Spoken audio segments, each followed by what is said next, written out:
O ministro do Supremo Tribunal Federal, Alexandre de Moraes, atendeu apenas em parte o pedido do Procurador-Geral da República, Augusto Aras, de arquivar as investigações dos atos supostamente antidemocráticos. Na prática, o ministro multiplicou as frentes de apuração e abriu casos específicos contra duas deputadas federais, Aline Sleutz e Paula Belmonte. Moraes declara extinta apenas a apuração de atos produzidos em frente ao Quartel-General de Brasília no ano passado. O ministro também revogou medidas cautelares contra Oswaldo Eustáquio, Sara Giromini e outras 5 pessoas. Moraes, porém, abriu novas investigações para desvelar uma suposta organização criminosa. Essa organização contaria com diversos núcleos. Aspas.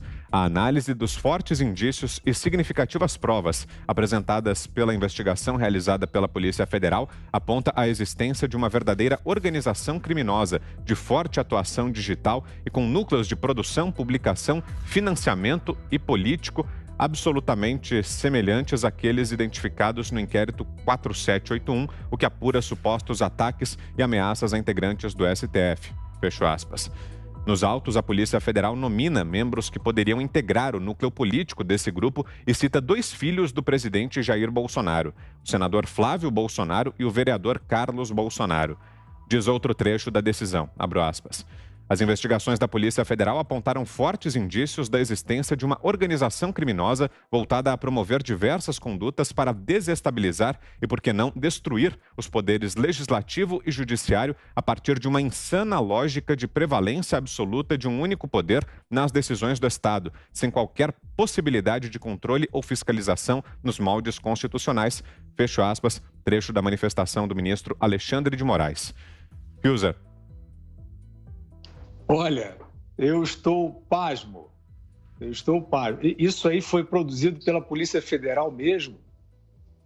Essa literatura aí veio da Polícia Federal? Eu tenho que acreditar, né? Está no relato do ministro do Supremo, né? Acho que ele não ia inventar isso, né? Agora, a Polícia Federal escreveu que há uma organização criminosa da qual fazem parte 2 filhos do presidente da República, montada e voltada para destruir o poder legislativo e destruir o poder judiciário. Desculpe, eu preciso usar aqui os meus 35 anos de janela só profissional para dizer que isso não me soa crível, né? Isso aí, quer dizer, se eu quisesse abrir um inquérito desta gravidade, né, você está querendo dizer que existe uma organização criminosa passível de ser investigada no âmbito da máxima Corte Judiciária brasileira, ameaçando a democracia e ameaçando diretamente a destruição do Congresso Nacional e do Poder Judiciário.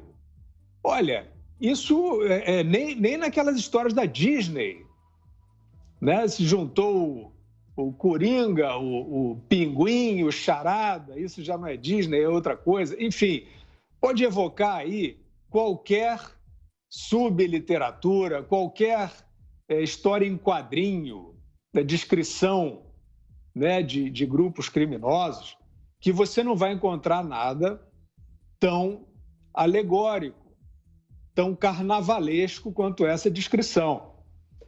Eu não posso desfazer, né, dos supostos indícios, né, que aí a Polícia Federal teria encontrado, segundo o relatório do ministro Alexandre de Moraes. Agora, se encontrou esses indícios, eles não estão bem descritos, né? O que nós estamos vendo, e aí eu tenho e nós temos o direito a essa desconfiança, porque no âmbito desses inquéritos nós vimos muita literatura rasa para justificar atos extremos, não é? Então é isso, tem o jornalista preso, com base também em suspeitas subliterárias desse tipo. Não, ele ia fugir do Brasil porque ele está implicado com financiadores que estão montando ações que visam desestabilizar a democracia, e nessa alegação consta, inclusive, essa teoria, que parece uma teoria conspiratória, de transformar o poder executivo no único poder. com um termo, agora eu não estou lembrando agora o que você relatou, mas um termo também alegórico, enfim, para dizer isso, né? Para dizer... Tem um adjetivo aí, né? Uma insana lógica, eu acho que é esse trecho que usa, insana lógica de prevalência absoluta de um único poder nas decisões do Estado. Você é o melhor, Vitor Brown, exatamente isso. Insana lógica, né? Então, insana lógica nos suscita, né, uma insana desconfiança desse tipo de relatório. Volto a dizer, eu não posso desconfiar da Polícia Federal como instituição, né? Agora, eu posso desconfiar da maneira como está apresentada, né, essa tese, cujo objeto é gravíssimo, falar sobre uma organização criminosa que envolve filhos do presidente da República para atentar ao ponto da destruição do poder legislativo. Como eles conseguiram encontrar esse indício? Será que estava escrito em algum lugar lá dos filhos do Bolsonaro? Né? Vamos destruir o Congresso. Olha, desculpe, isso é a clássica história mal contada, né? Isso é uma história mal contada. E eu estou me referindo a esse documento, né? Então, se o ministro Alexandre de Moraes recebeu subsídios da Polícia Federal sobre a suposta existência de uma organização criminosa, eu acho que ele publicamente deveria trazer mais indícios mais concretos, porque o que nós estamos vendo aí é uma retórica, né? É uma historinha, só que envolve personagens muito importantes. Ele se refere até à deputada Paula Belmonte, né? Pô, entrem no perfil da deputada Paula Belmonte, pelo menos até aqui, né? É uma deputada construtiva, ela nem é governista, né? Ela tem ações diretas de preocupação com educação, né? Uma doce figura. Eu estou achando estranho, a não ser que realmente, né, eles tenham sido muito discretos, todos eles, né, todos esses supostos criminosos, né? Mas é só o que eu posso dizer. Eu não conheço a investigação completa da Polícia Federal, respeito a Polícia Federal, mas a maneira como está apresentada, eu acho esquisita. Você, Ana? Engraçado que quando eu li, né, o nosso gerador de caractere aí, o nosso GC, Moraes abre inquérito sobre organização criminosa, eu pensei, será que o Moraes está abrindo inquérito aí contra essa CPI? Porque ali é uma reunião, né, de inquéritos, alguns mofando no Supremo Tribunal Federal, outros engavetados, outros aí ativos, mas não, é mais um inquérito que ele vai abrir sobre algum ato antidemocrático, né? O inquérito sobre os atos antidemocráticos, ele foi suspenso, parcialmente arquivado, mas o que é um ato antidemocrático no Brasil, infelizmente, é você falar o que um lado não gosta, né? Aqui nos Estados Unidos a gente fala muito sobre a primeira emenda americana, que é uma primeira emenda exatamente pela proteção da liberdade de expressão, liberdade de imprensa, liberdade religiosa, e é uma emenda muito sagrada.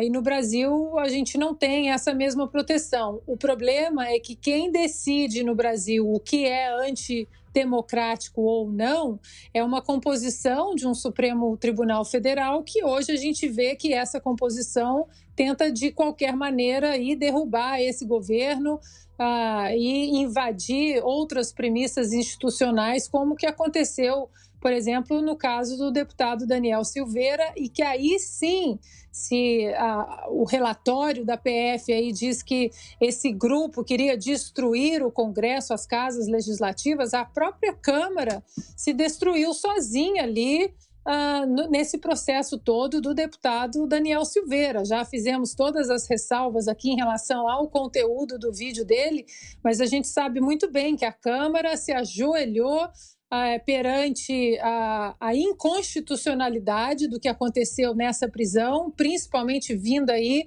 né, de um outro poder, do Poder Judiciário, que não faz parte da nossa esfera constitucional. Agora, engraçado. Um relatório da PF dessa maneira, Vitor, sendo que o ex-ministro da Justiça, aí, Sérgio Moro, ele saiu atirando, né, no governo, dizendo que exatamente o presidente ele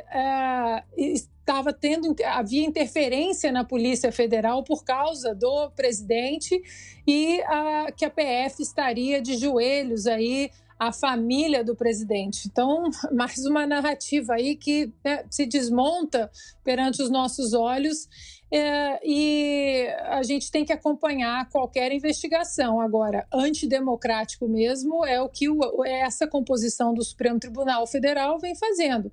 Agora, para finalizar o meu comentário, Vitor, a esposa do jornalista Oswaldo Eustáquio, há 1 hora, ela tuitou o seguinte: o jornalista Oswaldo Eustáquio entrou com medida cautelar na Corte Interamericana dos Direitos Humanos, pedindo sua liberdade imediata e denunciou o ministro Alexandre de Moraes por abuso de autoridade. Agora ele vai ter que soltar o Oswaldo, caso contrário, o ministro será indiciado. Isso foi há 1 hora. Agora, há 8 minutos, ela tuitou o seguinte, a Sandra Terena: a liberdade de Oswaldo Eustáquio foi decretada logo depois do meu marido denunciar o ministro Alexandre de Moraes à Corte Internacional. O STF decretou a liberdade do meu marido. Obrigada a todos que oraram por nós. A glória da segunda casa será maior do que a primeira. Então, aqui está o tweet da esposa do jornalista Oswaldo Eustáquio. Agora é acompanhar aí o desenrolar dessa notícia, Vitor. Augusto.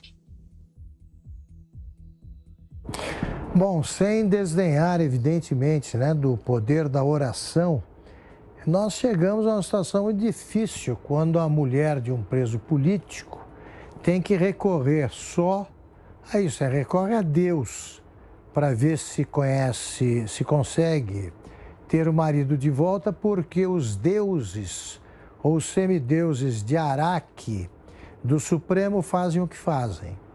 Quer dizer, eu sou de um tempo em que os estudantes de direito, eles queriam ser o Nelson Hungria, o Aliomar Balieiro, o Evandro Lins e Silva.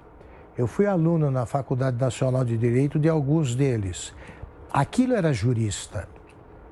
Aquilo era uma coisa que inspirava respeito. Eles agiam segundo a lei. O Supremo era uma esperança de justiça para quem se julgava injustiçado, né, pelas outras instâncias judiciais. Hoje, o Supremo é o terror de pessoas que temem as decisões deformadas por interesses políticos, opiniões políticas ou por simples ignorância. Não é por acaso que o agora ex-ministro do Meio Ambiente, o Ricardo Salles, ele prefere ser julgado da primeira instância, porque a primeira instância tem juízes aprovados em concurso. O concurso para ingresso da magistratura paulista não é brincadeira, que o diga o Dias Toffoli. Eles raramente preenchem todas as vagas, por falta de saber jurídico, né, dos candidatos, que são das melhores escolas. Agora me vem um Alexandre de Moraes fazendo o diabo lá e não aparece um juiz para dizer: para com isso, rapaz. Para com isso, você tem muito a aprender, você não sabe nada, você não sabe escrever, você não sabe falar, embora escreva livros que são perfeitamente legíveis. Troque de lugar com o seu ghostwriter, com quem escreve os livros por você. E não há ninguém que dê um basta. Não há ninguém que diz: para, isso aí é muito grave. Como é que você pode acusar filhos do presidente da República, assim como quem está dizendo que, cuidado, tem uma colmeia ali com abelhas, ali não tropeça porque ela pode te picar e tal. É assim. São 11 pessoas divididas em bancadas, que envergonham o Supremo Tribunal Federal. Quando eu comecei dizendo que eu disputaria uma vaga do Supremo, foi para esculhambar o Senado, porque eu estaria esculhambando a mim se eu levasse a sério uma coisa dessas. Esse tipo de Supremo eu não quero ver nem para entrevistar. Uma das pessoas que eu tive o prazer de entrevistar foi a Carmen Lúcia, que virou isso aí, que é uma seguidora, uma devota do Gilmar Mendes. Nenhum deles, com exceção do Luiz Fux, que pelo menos conseguiu ser aprovado no concurso de ingresso para a magistratura fluminense, quem é que merece o lugar lá? Entraram pela porta dos fundos. Quando é que vai acabar esse inquérito criminoso? Até quando ele vai ficar abusando do poder que não tem? Quando é que alguém vai dar o basta? Por que essa ordem dos advogados, dirigida por políticos de quinta categoria, vai recuperar a vergonha e defender o direito? Quando é que alguém vai exigir que esses integrantes do Supremo tenham pelo menos a experiência de 2 ou 3 tribunais do júri para pelo menos aprenderem a falar uma língua inteligível? O Supremo me envergonha. Isso é ato democrático? Não confiar no Supremo? Podem me acusar de ato democrático. Estou afirmando ao ministro Alexandre de Moraes que eu não confio no julgamento dele, que eu não confio no Supremo e que o Supremo envergonha, sim, o Brasil. Isso é conspirar contra a democracia. É encher o Supremo de incompetentes que não respeitam a lei e a democracia.